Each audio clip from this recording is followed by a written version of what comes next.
I'm covering these outlines with hot glue because it's going to be used to make our Squid Games phone case. Let's get started.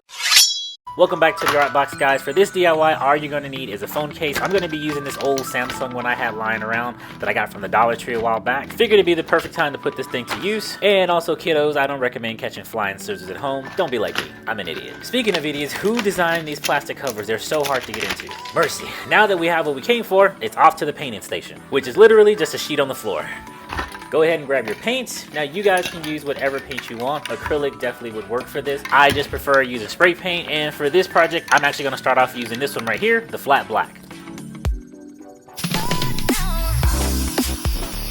I'm pretty much just using the black as a primer, but we're definitely gonna be adding some more colors to this. So I'm gonna be using this pinkish purple color and starting an ombre effect. Most people call it a gradient. Then I'm gonna use some spray paint that I put into this little cup and start giving me the splatter effect.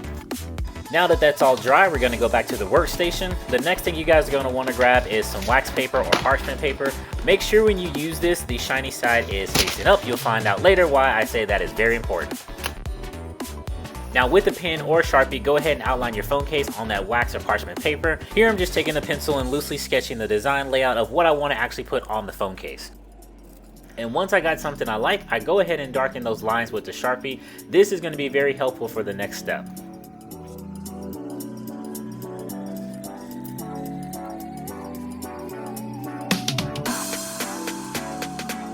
Now with that finished, you're going to want to grab your hot glue gun and slowly start tracing over these outlines. Now this clip has obviously been sped up just for the sake of the video, but as you guys can see, the dark lines of the Sharpie definitely shows through much better than the pencil does. And here's just a look at it in real time. This is how slow I'm actually going to make sure that each one of these edges meet each other, because this needs to be one continuous slab of hot glue. Now don't worry if you mess up, you can always just start over, or you can try this little trick here to flatten everything out. Just fold the parchment paper in half and then weigh it down with something very heavy and also flat. Even still, you might notice a few imperfections. What I normally do for that is just grab the edge of the hot glue gun and just start smoothing those things out. For me, it didn't have to be totally smooth because this is a jumpsuit. It's gonna have some wrinkles, but this is definitely a trick you guys can try. Using the outline of the Sharpie as our guide, we're gonna trace in the details of the belt and the straps. Hot glue isn't the easiest thing to control. That's why I recommend, guys, just going slow and take your time doing this. And to complete this 3D look, we're also gonna trace over the face masks. Now I'm holding this up pretty close to the camera just so you guys at home can see what I'm doing, but ordinarily you're gonna wanna have this laying on a flat level surface just so it dries evenly.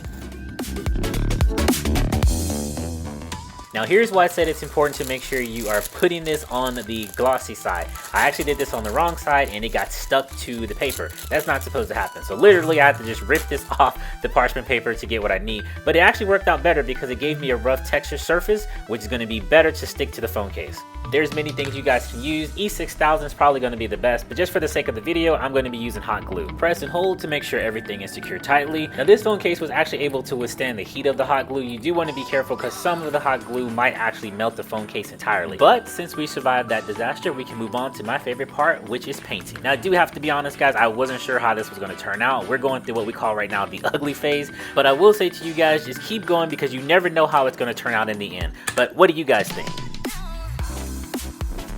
As always, there's room for improvement. I definitely see some areas where I could have done some things differently, but that's one thing I like about doing these crafts. It's a learning process, so it can be better for next time. And speaking of next time, don't forget to hit the subscribe button so you can be back next week for more videos like this. Don't forget to drop a like and comment below what phone case you want to see me do next. I'm heading off, guys, but I'll catch you on the next video.